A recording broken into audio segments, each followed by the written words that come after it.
Welcome to Your Story Doesn't End Here, the mental health podcast for military and veterans. I'm your host, Rachel, and my mission with this podcast is to be a voice for those who don't have a voice, bring awareness to mental health issues, and provide value and solutions to help make life more abundant. All right, guys, thanks so much for swinging by for another episode of Your Story Doesn't End Here. Today's guest is Dev. She's 26 years old. She's an AT2 in the U.S. Navy, and she's been in for 7 years. And I really appreciate you taking the time to share your story with us. I think it's so important. And so I'll pass it off to you. I'll let you share a little bit of your story, and then we'll go from there. Cool. Sounds good. Well, yeah, I've been in for 7 years now. And my journey with the military, especially like when it involves mental health, has been absolutely insane. I feel like it started out like really good in the beginning. I feel like boot camp was okay. Like everybody's kind of treated the same there, which I kind of expected to be the standard like throughout the rest of my naval career. And then things just took a turn. A school was okay. I spent most of that in like a drunken blur because that's just like the way the Navy treats you. Like it's so strange how like normalized it is for us to just be drunk all the time. Like especially, I'm sure you know too, being around the same environment since we worked in the same command is that like deployments, you're like, maybe not you specifically, but the like culture of just drinking 24/7 is definitely there. So it's really easy to fall into that. And with that then comes bad decisions and poor situations and all kinds of craziness. So I think really for me where it started to become problematic was going on deployments. Really, I was put in these situations and environments that weren't necessarily healthy. And I think there were probably issues too beforehand, but I wasn't like blatantly aware of them. And the more that I start to reflect on how my career has gone and my journey so far, I've definitely realized that I overlooked a lot of stuff. Like I'm part of this group when we do intensive therapy 5 days a week. So that's how I start my day every day is 3 hours of talking about literally all sorts of stuff that's happened, not just for me, but other people in the group as well. And we kind of got into this topic about women in the military specifically and how there's still that divide.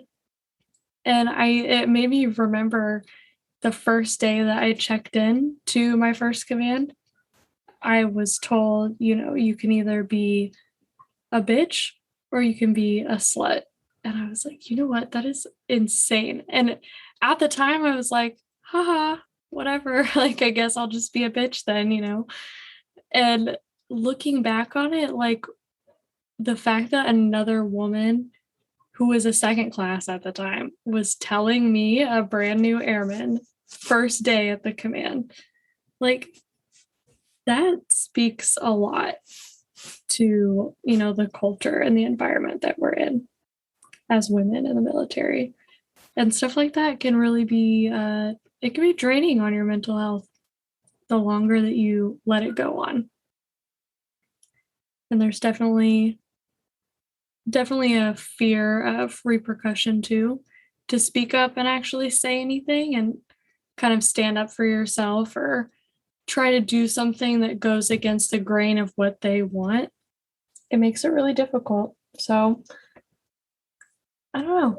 It's hard to explain unless you've been through it, I guess. I can relate to a lot of that, actually. And it's crazy because you and I have, been in the same environment realistically since A school. Hmm. Like, because literally we've been from like command to command to guys. I see you, like, I remember seeing you in a C school randomly one time. Yeah. Like, and so, I mean, I think like I can relate to a lot of your experiences, like, especially when you say like boot camp, you kind of get this idea of how the military is, and it like it seems a little more professional because it's more of like a very controlled environment. And then you go to A school and it's like, oh, you have this freedom and everyone's just like a drunken mess all the time. But I really think that that's kind of where that culture starts.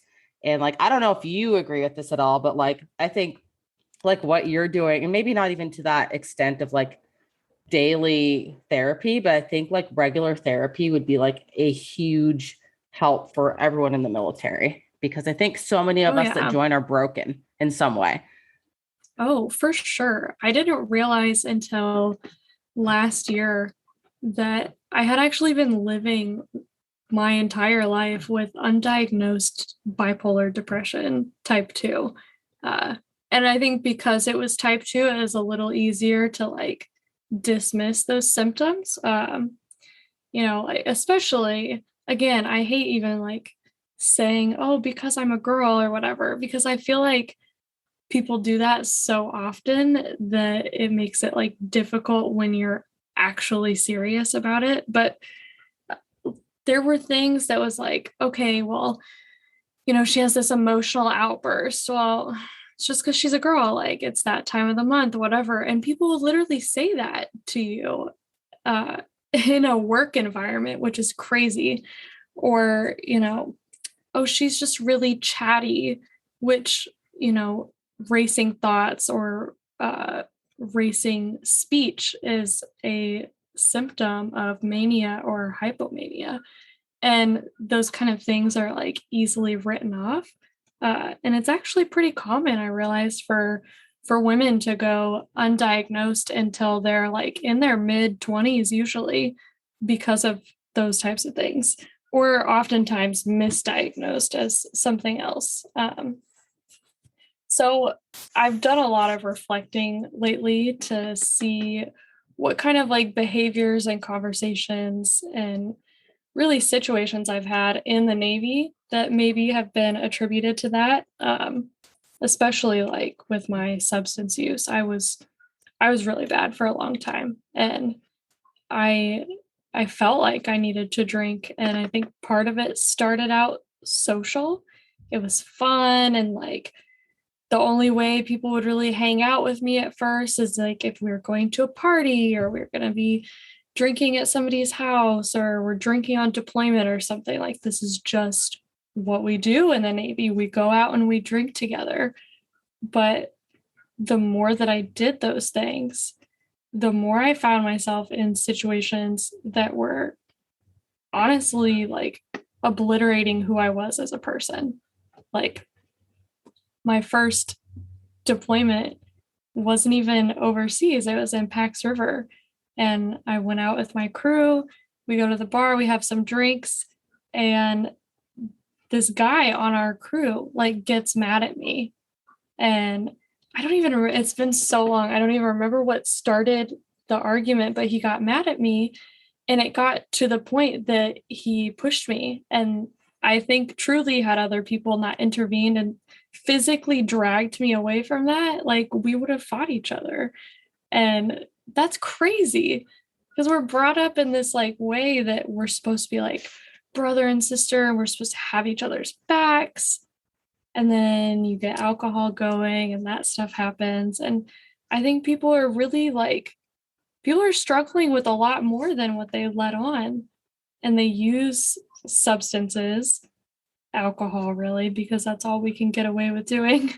But people use that stuff to cover it up or get over it. And then we find ourselves in really awful situations doing horrible things to one another because of that, because that's how we all cope.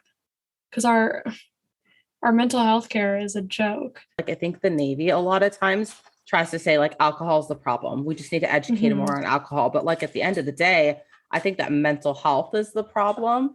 And it blows my mind that we're in this like high stress environment where we have to learn like an entire aircraft, for example, that's changing all the Mm-hmm. time within like 3 months.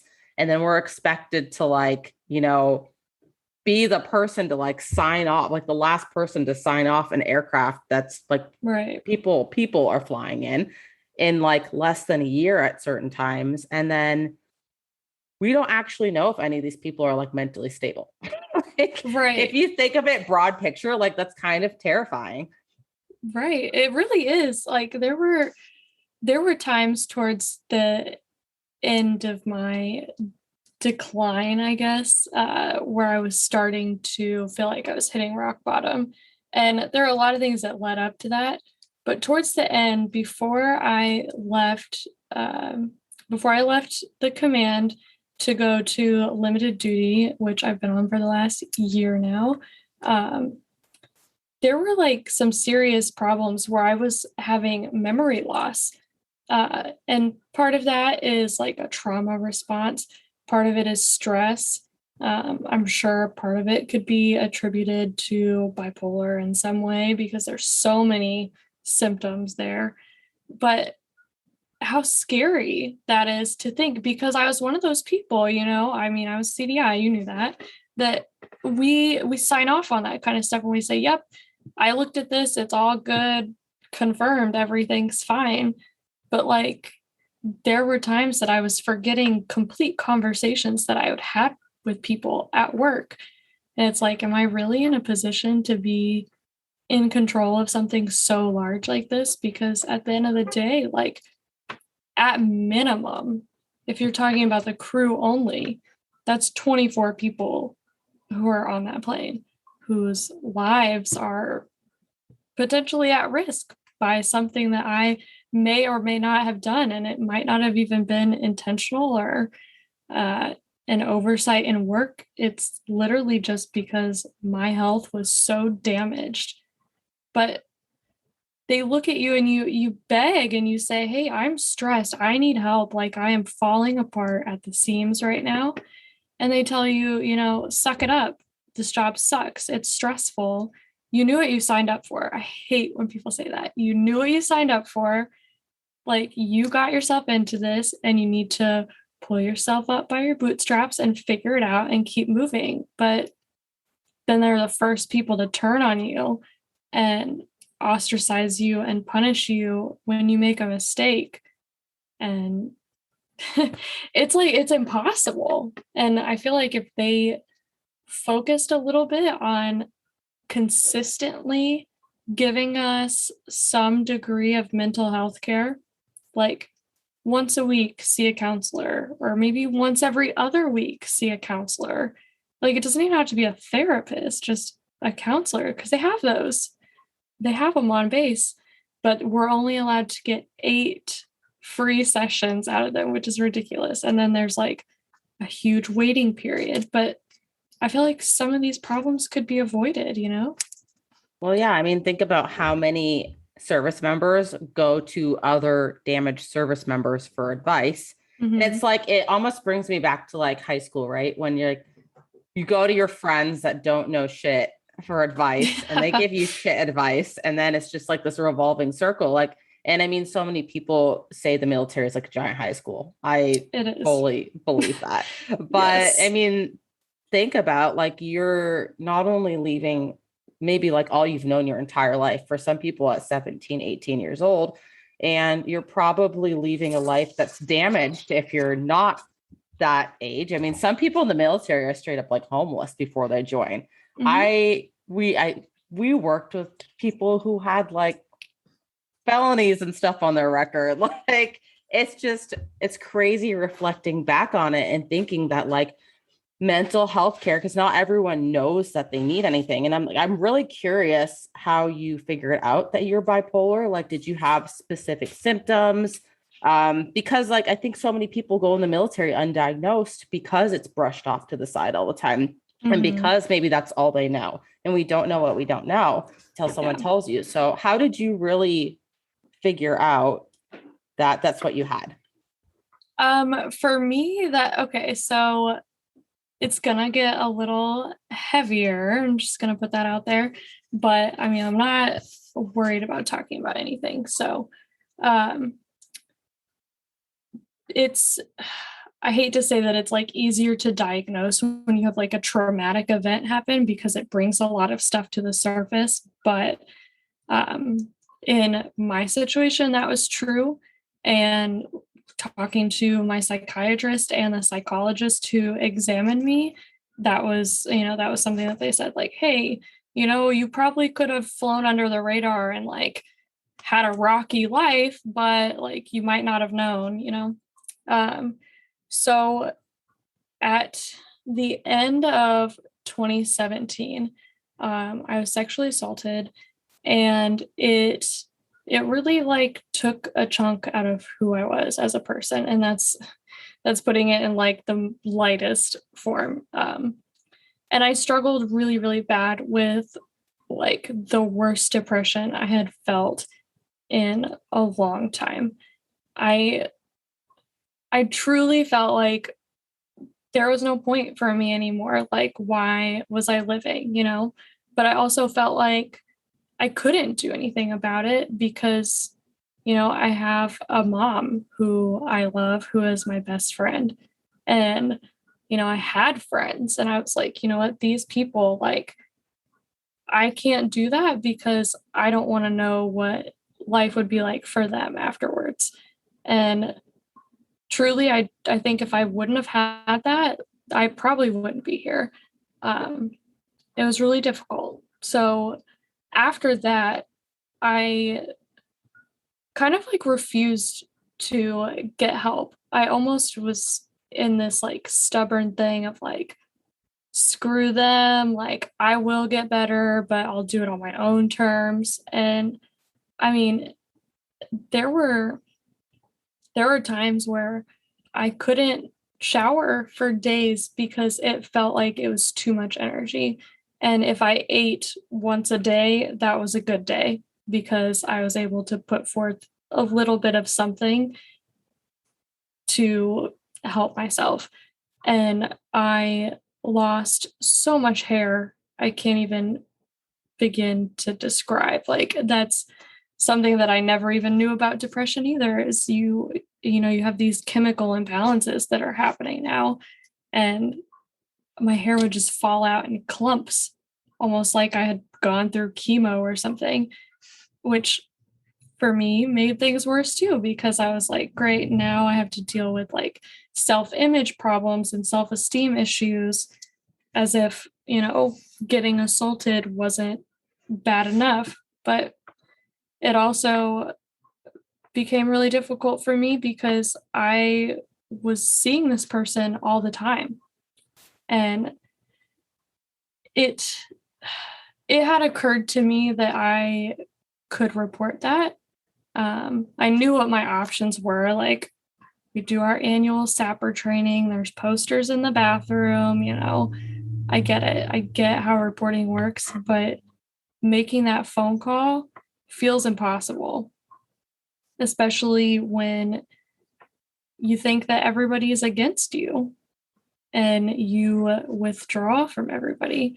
So, following this event that happened, I really just started down this like 3-year long spiral, is the best way I can describe it. Some days were better than others. And then I would go into like a really, what I know now was like a crazy manic episode where I would just go, go, go, go, go at work all day long. And like, I was like, I feel like a rock star. Like, people are giving me recognition. I look like such a hard worker. This is awesome. And then I'd go home and I wouldn't sleep. I mean, I would sleep like an hour or two. And then I would wake up and I'm like, I'm so productive. I have all this energy to do stuff. And then out of nowhere, I would fucking crash.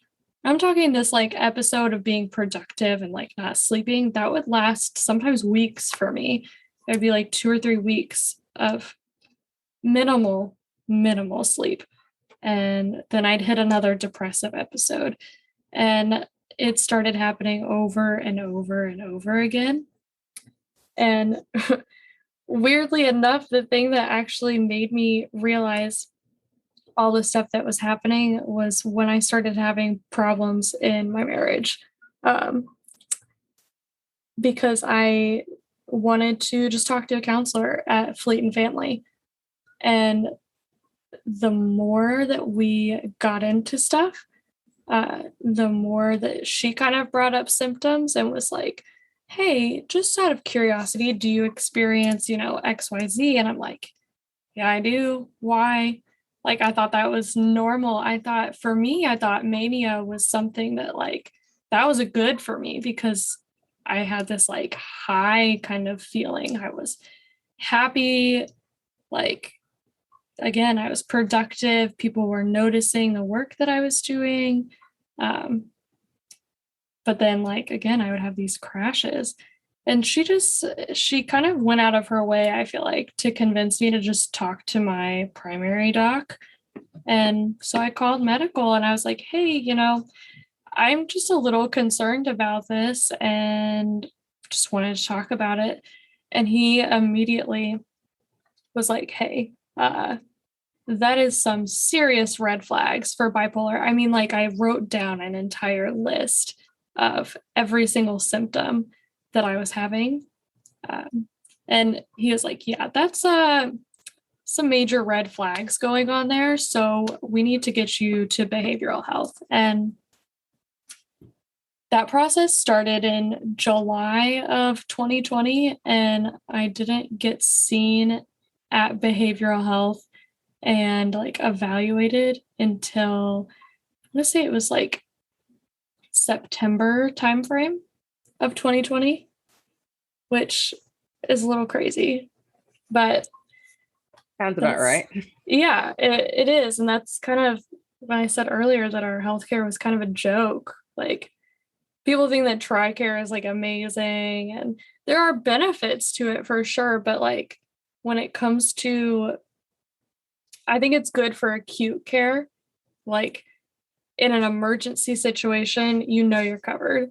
But when it comes to any type of like prolonged healthcare, I don't think they know how to deal with those kind of issues and help us get the help we need. But I was fortunate enough to get over there to the actual behavioral health clinic and get assessed. And I took this huge, like 600 question test, and it evaluates you for all kinds of like mental health problems, from anxiety to schizophrenia. Like, there's just so much. And yeah, I scored super high for bipolar. I also scored super high for PTSD and anxiety. And so that really, like, I feel like that was the start of my journey, was my diagnosis, because I finally had like a name to put to all of these feelings that I had and all of these symptoms. And in therapy, they talk about like, don't let your diagnosis, be who you are.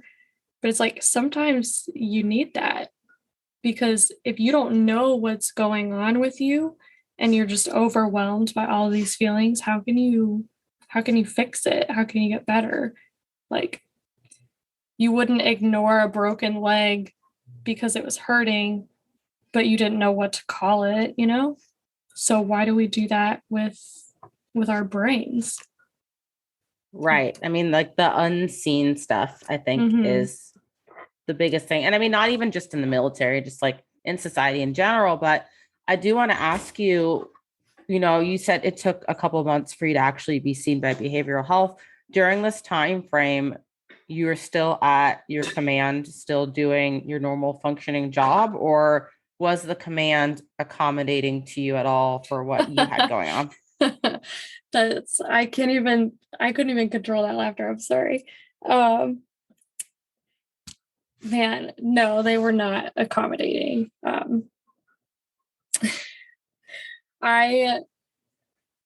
I was lucky that I had started to go to Fleet and Family, but when I brought it up to the LPO at the time and the chief at the time, it was requested of me that I schedule my appointments with Fleet and Family at a time that I wouldn't be at work. So, I mean, that if it's during your work schedule and you have a medical appointment and you have to leave, they can't make you reschedule just because you're working. Um, but for some reason, they felt like it was appropriate to ask me to not schedule my 1 hour, it's literally 1 hour out of my day, to go talk to a counselor. And I didn't even actually have to leave work. I just needed to step outside because I was doing it all over the phone because we're in like the height of COVID at this point. So I was like, I can just go sit in my car in the parking lot. Like I can stand outside the shop. Like it really doesn't matter. But they were not accommodating.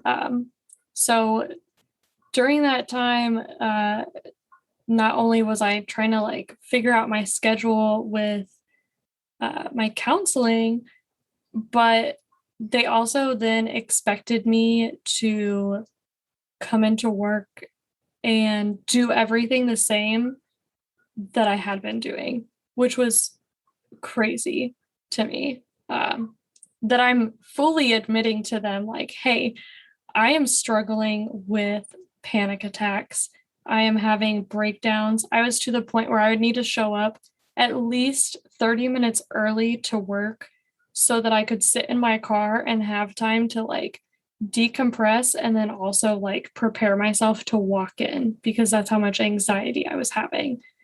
Um, and like, just I think the memory loss alone, saying, hey, I'm struggling with memory loss, by the way. And they're like, yeah, it's totally safe for you to go out there and be around these multi-million-dollar aircraft where people's lives are on the line. Or why don't you go be a plane handler for this evolution where there's spinning props that you might just feel like walking into?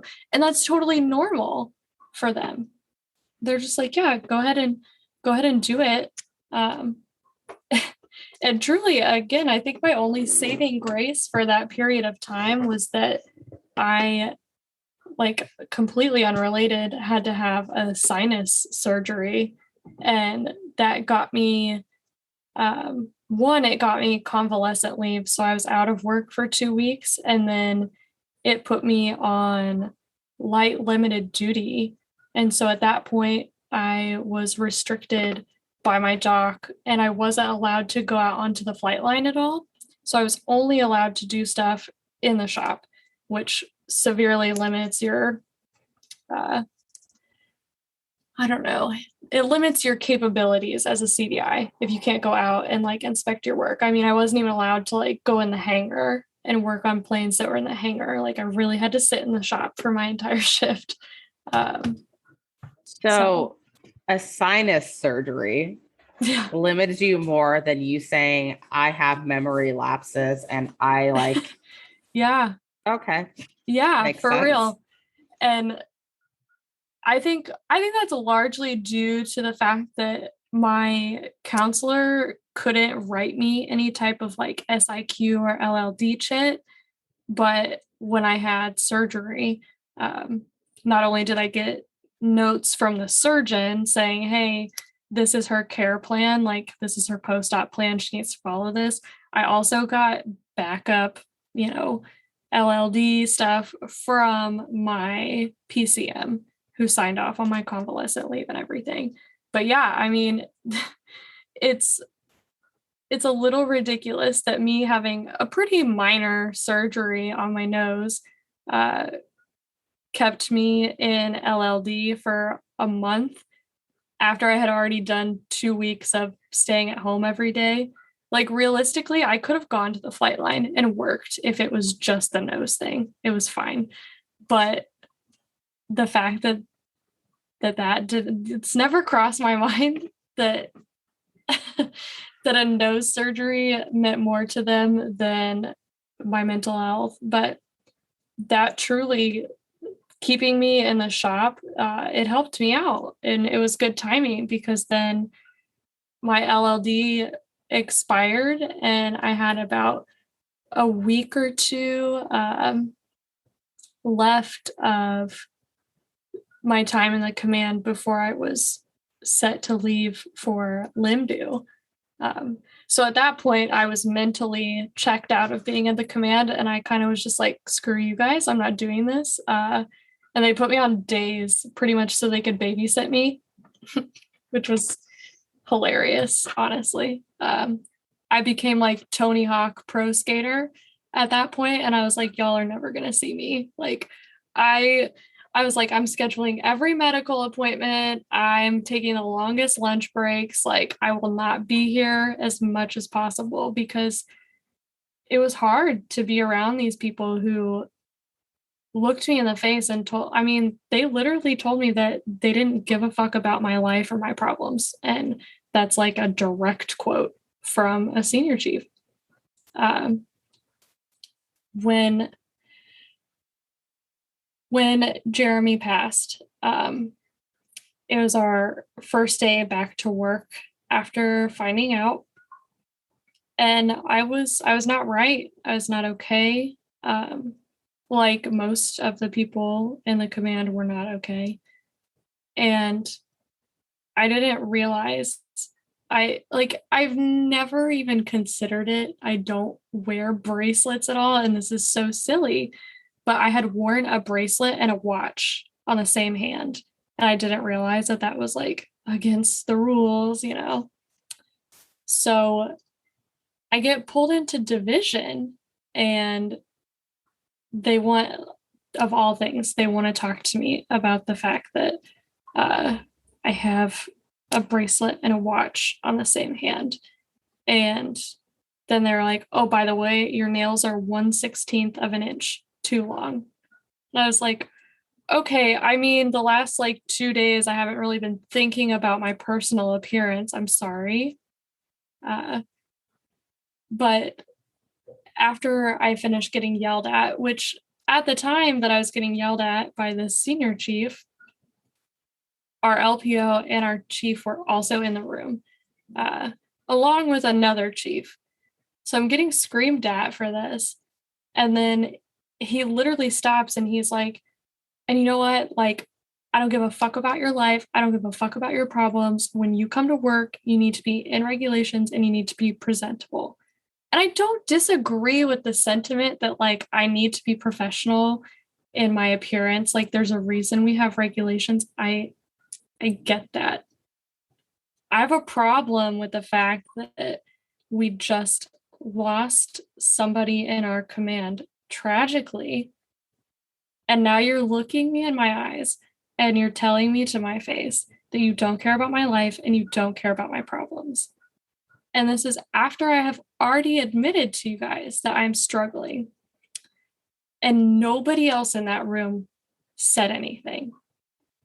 And then he's like, you're dismissed. Go back to your shop.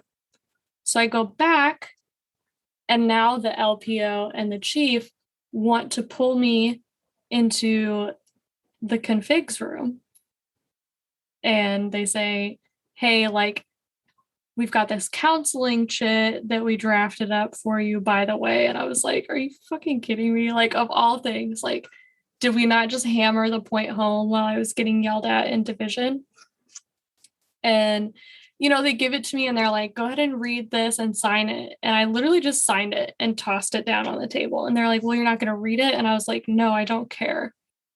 They're like, what do you mean you don't care? And I was like, whatever you have to say about it, I don't care. I don't know what you want me to say. Like, I really don't.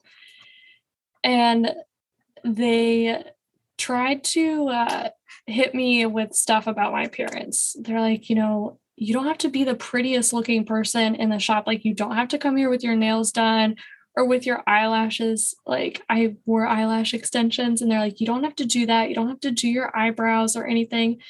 And I literally could not help myself. I was just like, what the fuck are you talking about right now? And they're like, well, you know, and I was like, no, honestly, let me just stop you. And I completely lost the fact that I was talking to people who outranked me. I didn't care because I felt like what I had to say was so important. And I will stand by that, honestly. I looked at both of them and I was like, do either one of you know for a fact that I won't go home and kill myself after I get off work today? And they're like, no, I don't. And I was like, exactly. So why is it okay for you guys to stand idly by and let somebody tell me to my face 2 or 3 days after we just lost somebody to suicide from our own work center, no less, one of our own? How are you going to say that it's okay for somebody to sit there and say to anybody, not just me, but to anybody, that you don't care about their life or their problems and not say anything? I was like, that's exactly why people get off work and they make those decisions, because we are treated like crap. We show up to work. We have visible signs of struggling sometimes. Sometimes we admit that we're struggling and we need help. And then we're met with counseling chits, DRB, you're unprofessional, get it together. It's just terrible. And you don't know these people. You don't know what they go home to. And so you just never know what somebody's going to do. And I think that they think that they can put an anchor on and suddenly they're allowed to say whatever they want to say to whoever they want to say it to. And it's damaging our people. I think it really is, because I'm not the only person who has experiences like that. And that's one command. How many commands are out there? I don't know. I know there's a shitload of people in the Navy. So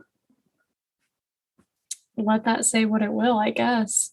Yeah, I mean, kind of segueing off of what you said with like their comments about nails and lashes and whatnot, like it brings up the point of just kind of being a female in the Navy and how differently, I guess, that conversation would have gone if it was a male compared to you. Because I remember what stood out to me earlier that you said was when you first showed up as an airman. And I mean, you had been in the Navy how long? 2 years, a year or something, like, and they told you that you were either going to be a bitch or a slut. Like, it's just mind blowing to me. But I think that so many females kind of go through this almost like identity crisis in the military, because you already kind of feel out of place, at least for me. Like, I already feel kind of out of place being in a very male dominated field. And then on top of that, I just remember getting treated different from day one, like even in boot camp. The females in my, I guess, I don't really know, sister division, whatever you call it. I don't remember.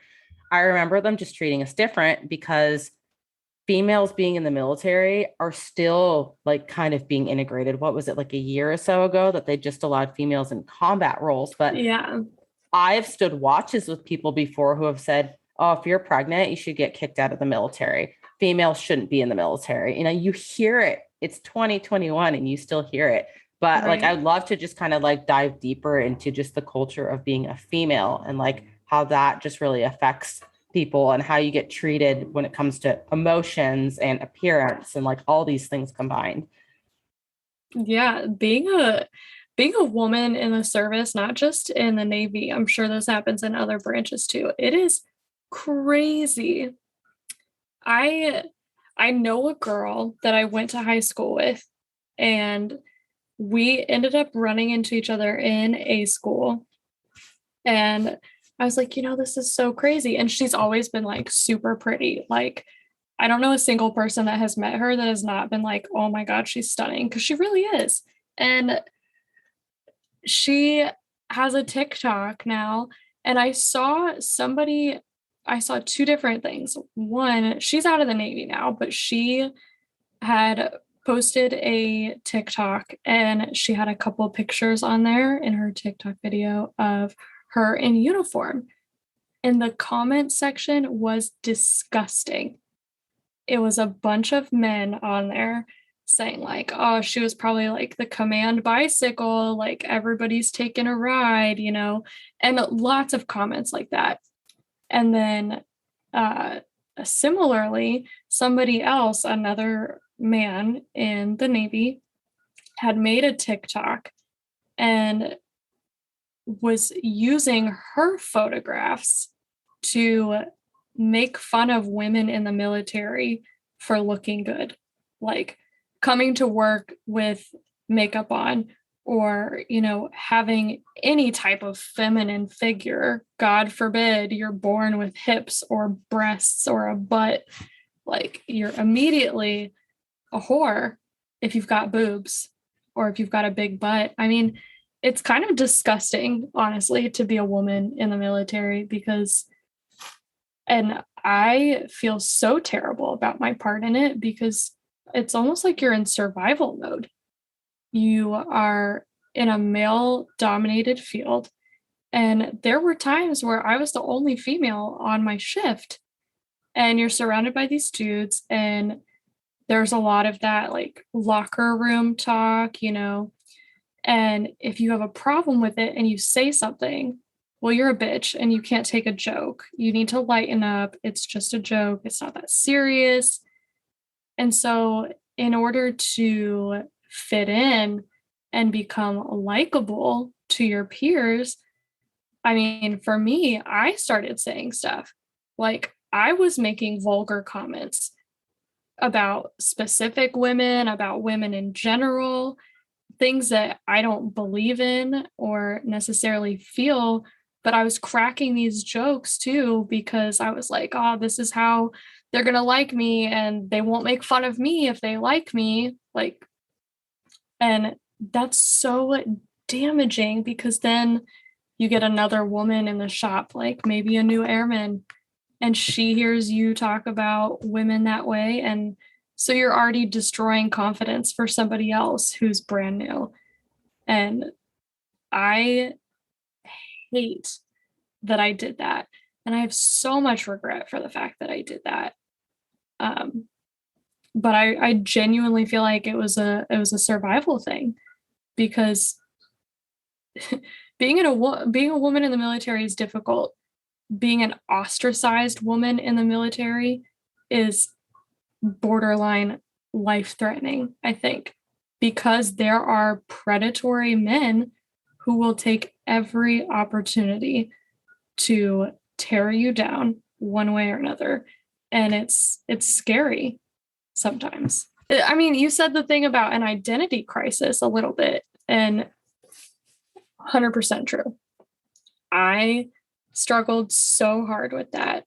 I felt like I lost every ounce of my femininity being in the Navy. And that didn't really change for me I until I really was out of the barracks and like got to live away from base and kind of felt more comfortable to dress how I wanted to. And like on the weekends, I wasn't still on base and like feeling the pressure of the military, even when I wasn't at work. So that started to get better.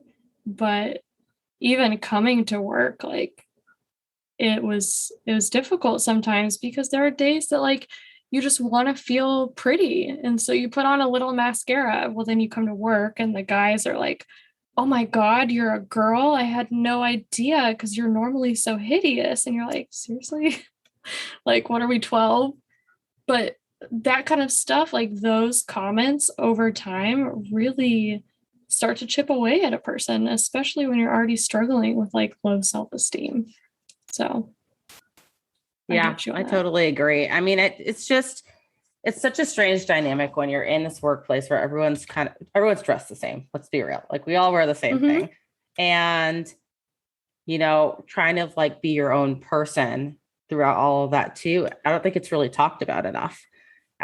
Because there are these rules and regulations that you have to follow and guidelines you have to follow. And I think like women, especially female leadership, they hold each other to kind of different standard. Because I remember when I first got to the command that we were in together, and we had a female leader who was just not great to other females.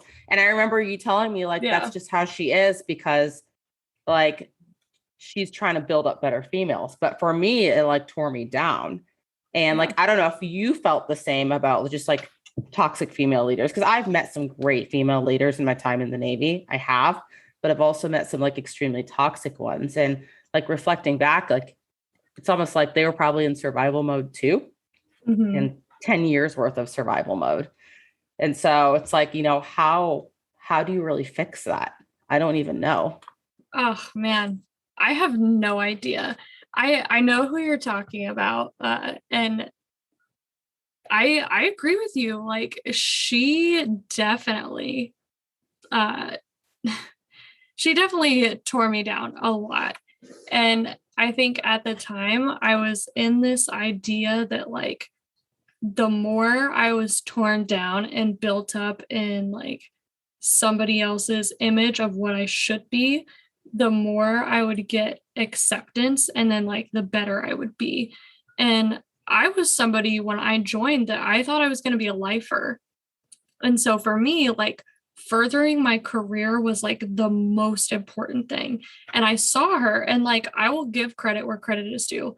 She she made it fast. She knew how to play the game and work the system to her advantage. And she picked up rank quickly. She found herself in leadership positions quickly. Like, so I'll give her credit for that. And I think at the time I was so hyper focused on like, okay, how do I do that? The whole like make first and five thing. I'm like, how do I get there? How do I get there? Like, how do I be this version of me? Because at first I really only saw like, oh, this is a badass chick who's like working hard as fuck, you know? And then I started realizing like the things that she was saying and the things that she was doing. And I think when I started to fall into more of a depressive episode, the way that she talked started to change the way that I heard things, if that makes sense. But then on the flip side, I haven't encountered them in the workforce, but I know two amazing female chiefs that I have met outside of work. And I have loved talking to them. One of them was the one that I told you about before we got on Zoom today, that she wants to come on here and talk. And I think she would be a great person to talk to about this, because her and I have had this conversation too, that it really is like being in survival mode. And she and I have shared a lot of the same opinions about female leadership. It's almost like they have a point to prove that they're a woman and they're in this position of power. And I think it's probably super tough to be a female chief. I like the more that I think about it now that I'm kind of distanced from all of that, the more I'm like, holy cow, like, especially going through like the season and all of the time that they have to be around each other. And that's kind of, from my understanding, it almost seems like a worse form of like boot camp all over again, where they're trying to break you down and build you back up to what they want you to be. It's probably really hard to retain your individuality that way. Yeah, I mean, reflecting back now, I understand it a little more as Mhm. to why female leadership is the way they are, because I just remember when I just started like to not even like on a large scale stand up for myself and stand up for other people around me. I remember how the whole attitude towards me shifted from like, oh, this person could be a rock star here to, oh, she's a piece of shit. Mhm. And you see it so much. And I think like even for you, like had you not been the way you were, um, even if it was a state of mania and it wasn't even like, healthy, had you not been the way you were, you wouldn't have had the, awards that you had and advancement that you had and, whatnot. And I think you see that a lot, especially for females, because, if you decide to be individual or stand up for something that's not right, then you have 10 males to one female. And like, who are people going to believe? And it's really sad Mhm. at the end of the day. But I'm with you. Like, I really don't know how you change that without completely revamping an entire culture. And unfortunately, the leaders in the military are mostly male. Yeah. So, That that's a question for the ages, honestly, because as much as I'm like, we need change, it's like, how do we start it? And you know, I really haven't told many people about this before, but I sobbed after I was mapped to second because I knew that my life was about to get really fucking hard. And that should have been a time that I was like elated. Like, how many people get a meritorious promotion? It's not a lot. Like, they have a quota for that, and it's like 2 or 3 people in your command for each rank, maybe. And that's a good year. And I should have been like over the moon and like so proud and so happy with myself because I worked my ass off to get it. But I just knew that that meant I was going to have to work 10 times harder. And when I announced it that I got that, I immediately felt like I shouldn't have. And that's so shitty. That's something I worked really hard for and I should be happy about. But I was immediately met with comments about, like, who did I sleep with to get that? Because, somebody has to pretty much like recommend you for it. They have to put in a package for you, so that you're kind of recognized. So what chief was I hooking up with? What first class was I in bed with for them to want to promote me? I don't work hard. Like, I'm just sleeping with the right people. And it's like, seriously, guys, I was practically killing myself working. I mean, there were days when I was on day shift with that same female leader as a third class CDI.